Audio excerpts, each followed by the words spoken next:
मैं doctor Ranju Kumari, assistant professor Ram Lakhan Singh Yadav college, Ranchi विश्वविद्यालय रांची की तरफ से बोल रही हूँ।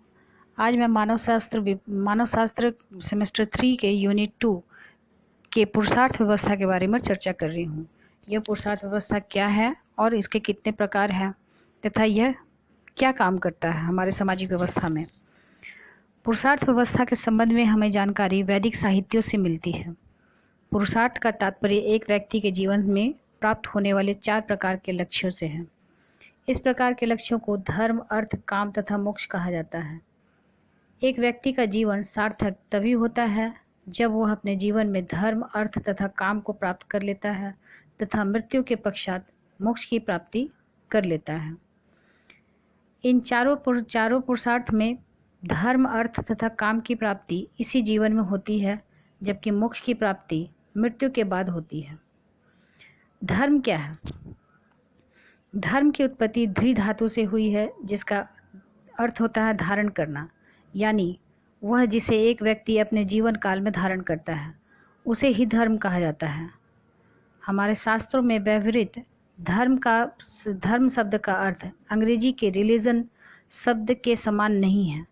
अंग्रेजी शब्द में रिलीजन शब्द का अर्थ हिंदी भाषा में धर्म होता है, लेकिन उसका व्यवहार विश्वास, अनुष्ठान, उत्सव, देवी देवता आदि के लिए होता है, जबकि भारतीय धर्मशास्त्रों में प्रयुक्त धर्म शब्द का संबंध कर्तव्य से है। शास्त्रों में लिखा भी गया है कि कर्तव्य धर्म, यानी कर्तव्य ही धर्म है। इसका तात्पर्य यह हुआ कि एक व्यक्ति अपने जीवन काल में कर्तव्य को धारण करता है, अतः कर्तव्य ही धर्म है। एक व्यक्ति जब जन्म धारण करता है उस समय उसकी स्थिति मात्र पुत्र तथा पुत्री की होती है, लेकिन जैसे जैसे एक व्यक्ति बड़ा होता है तथा जीवन की एक अवस्था से दूसरी अवस्था में प्रवेश करता है, उसकी सामाजिक स्थिति बदलती जाती है तथा उसके साथ तरह तरह के कर्तव्य जुड़ते जाते हैं।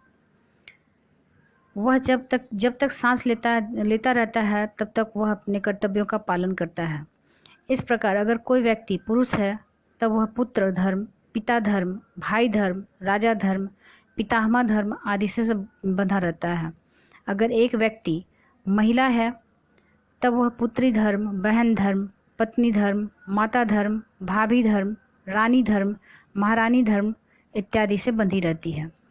उसी प्रकार व्यापारी तथा व्यवसायी अपने धर्म से बंधे रहते हैं तथा श्रमिक अपने धर्म से बंधे रहते हैं। साधु एवं सन्यासी धर्म तथा आचार्य अपने आचार्य धर्म से बंधे रहते हैं। युद्ध तथा मरण में भी धर्म का पालन किया जाता है। इस प्रकार मानव जीवन का कोई भी क्षेत्र सामाजिक, आर्थिक, राजनीतिक आदि धर्म के प्रभाव से अछूता नहीं रहता।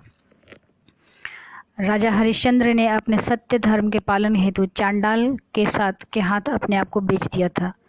उनकी पत्नी रानी शैव्या ने पति धर्म पालन करते हुए अपने आप को नौकर बना लिया था। राजा दधीची ने सत्य धर्म का पालन करते हुए अपने शरीर को दान कर दिया था, जिससे असुरों को परास्त करने वाला अस्त्र वज्र का निर्माण हुआ। राजा मोरध्वज राजधर्म तथा सत्य धर्म का पालन करते हुए अपने पुत्र को आरी से चीर दिया था। इस प्रकार हम देखते हैं कि प्रत्येक व्यक्ति अपनी स्थिति के अनुसार अपना धर्म का पालन करता है। धर्म से विमुख व्यक्ति अपराधी बन जाता है तथा अपना अस्तित्व खो देता है। अर्थ क्या है? अर्थ का तात्पर्य धन अथवा संपत्ति से होता है। एक व्यक्ति को अपनी विभिन्न सामाजिक स्थिति के अनुसार कर्तव्य का पालन करने के लिए अर्थ की आवश्यकता होती है। बगैर अर्थ के कर्तव्य का पालन संभव नहीं। धर्म के मार्ग पर चलते हुए धन संपत्ति अर्जित करना भी एक व्यक्ति के जीवन का उद्देश्य होता है। बगैर अर्थ के परिवार एवं समाज को चलाना संभव नहीं है, लेकिन अर्थोपार्जन के लिए धर्म के मार्ग में से विमुख नहीं होना चाहिए। धर्म से विमुख होकर अर्जित धन एवं व्यक्ति को अपराधी बना देता है तथा वह धन बेकार हो जाता है। काम क्या है? काम का तात्पर्य यौन संतुष्टि एवं संतानोत्पत्ति से है। शास्त्रों में धर्म युक्त यौन संतुष्टि हेतु विवाह का प्रावधान है। विवाह में पति पत्नी गृहस्थ धर्म में बंध जाते हैं तथा धर्म का पालन करते हुए संतानोत्पत्ति करते हैं। संतानोत्पत्ति द्वारा एक पुरुष अपनी वंश परंपरा को आगे बढ़ाता है जब उसे पुत्र धन की प्राप्ति हो जाती है, वह संतुष्ट हो जाता है कि उसके द्वारा अर्जित धन का भोग करने वाला जन्म ले चुका है। उसकी मृत्यु पश्चात उसका पुत्र संपत्ति का भोग करता है तथा पृथ्वी पर धर्म का पालन कर पिता को स्वर्ग का सुख प्राप्त करने में सहायक होता है। ऊपर के प्रश्न सभी धर्म अर्थ काम नामक पुरुषार्थ की प्राप्ति इसी लोक में होती है, जबकि मोक्ष की प्राप्ति मृत्यु के पश्चात होती है। मोक्ष क्या है? मोक्ष का तात्पर्य पुनर्जन्म से मुक्ति है। इसमें संदेह नहीं कि जन्म एवं मरण दोनों ही एक व्यक्ति के लिए कष्टदायक है। दोनों ही स्थितियों में एक व्यक्ति को असह्य पीड़ा का सा अनुभव होता है। जन्म मरण के बंधन से मुक्ति मोक्ष से ही संभव है। इस पुरुषार्थ की प्राप्ति मृत्यु के पश्चात होती है।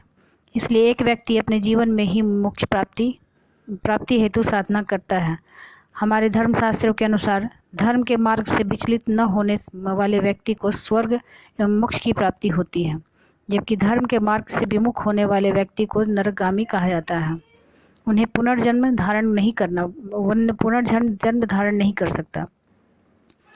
पुरुषार्थ नामक सामाजिक व्यवस्था के माध्यम से सामाजिक नियंत्रण का प्रयास किया जाता है।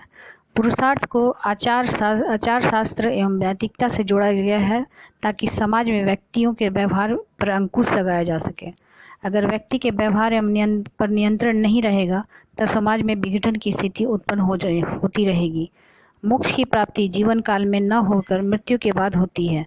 इस धारणा के कारण व्यक्ति अपने धर्म का मार्ग नहीं छोड़ता, वरन उसे अपनाते हुए अर्थ एवं काम की प्राप्ति करता है। Thank you.